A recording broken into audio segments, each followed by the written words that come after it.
This M5 iPad Pro is not a MacBook. Is it super powerful and fast? Yes. Can you do all kinds of productivity on it, like creating PowerPoints or managing spreadsheets or typing up research papers? Yep. Can you do things on it that you can't do on a MacBook, like take handwritten notes or use cellular or get access to really good mobile games? Yes.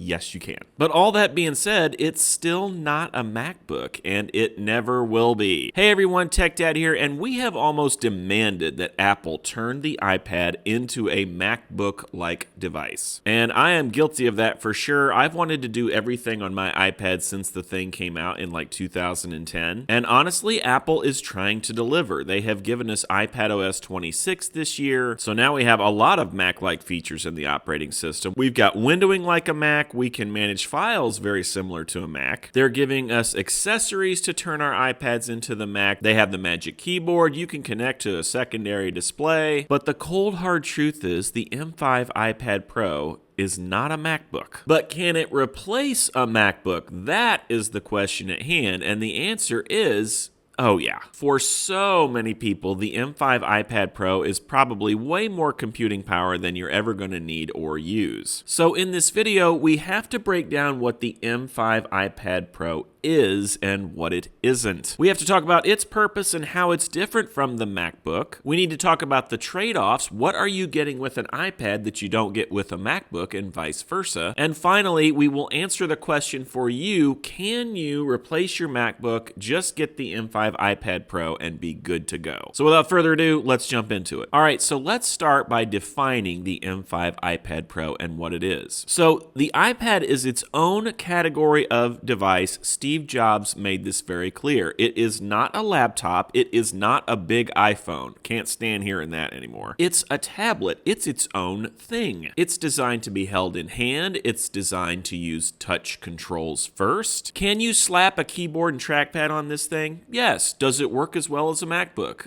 No. So I use my keyboard and trackpad a lot, but that doesn't mean it's not buggy, and that certainly doesn't mean it's on par with a MacBook. Keyboards and trackpads were designed for computers first, way back in the 90s. Well, the iPad wasn't designed for using keyboards and trackpads. It was designed to use through touch. And even though we have modified it and Apple has changed it quite a bit over the years, it really is still a touch-first device, and that's how it works the best. And I think where people get frustrated is they hook this thing to a keyboard and trackpad, they try to use it like a MacBook, it doesn't work exactly like a MacBook, and then they want to take the thing and throw it in the garbage. And so if you want to save yourself some frustration, stop trying to believe that your iPad Pro is a MacBook. Start trying to use it as a tablet, put it in your hands, make a PowerPoint presentation with the touch controls, and even use Apple Pencil, because that is an incredible addition to the iPad Pro. So Apple Pencil Pro gives you all kinds of haptic feedback. It gives you some precision when grabbing text. It has hover like a mouse, so you can hover over before you select something. So there's a lot of power in the Apple Pencil that really makes the tablet functionality come alive, and it's something that you're not getting with a MacBook. Okay, Tech Dad, we recognize that the iPad Pro is a tablet, but what does that mean? What are you getting at? Well, to answer that, we need to talk about the trade-offs, and I always like to use car analogies. So let's say you look at a Ford F-150 pickup truck versus a Ford Mustang. You could say that they are both vehicles. They both fall into the same category of vehicles. They can both drive you to the grocery store, no problem. They can both go over 90 miles per hour. No problem. But just because they have those similarities doesn't mean you can categorize them as the same thing. Trucks can tow thousands of pounds of equipment. They can haul humongous loads in their truck bed. They're really great for off-road conditions and snowy road conditions. The Mustang is not good at any of that. It offers a completely different experience, and it has some things that it's better at. It has a much higher top speed. It's sleeker and is probably considered better looking because it's a sports car. It sounds different. The cab is different. And that's the way it is between a Mac and an iPad. They're really different categories of devices, and you get pluses and minuses with each device. So with the iPad Pro, you get functionality that you're not going to get with the MacBook. You get that awesome, ridiculously thin form factor. You get ultra portability. You get the option of cellular that MacBooks don't have. You get to take handwritten notes that the MacBook just can't do. But on the other side, with Mac, you get all kinds of things the iPad can't do. You get a better mouse and keyboard experience. You get a more powerful operating system that was designed under the hood to handle more work, more complicated software, more tasks at a time. You get a more advanced web browsing experience because the desktop browser is just more advanced. You can connect to more accessories like multiple monitors. The iPad only supports one monitor. So I like to think of the MacBook as a workhorse or as an F-150 pickup, and I like to think of the iPad Pro as that sports car. You can definitely get around with this thing, but it's also just really gorgeous to look at and use, and it just gives those other factors that I've listed that just give it advantages over a MacBook. So the question is, can this M5 iPad Pro replace your MacBook? Well, that's kind of like asking, can a car replace a truck? And the answer is,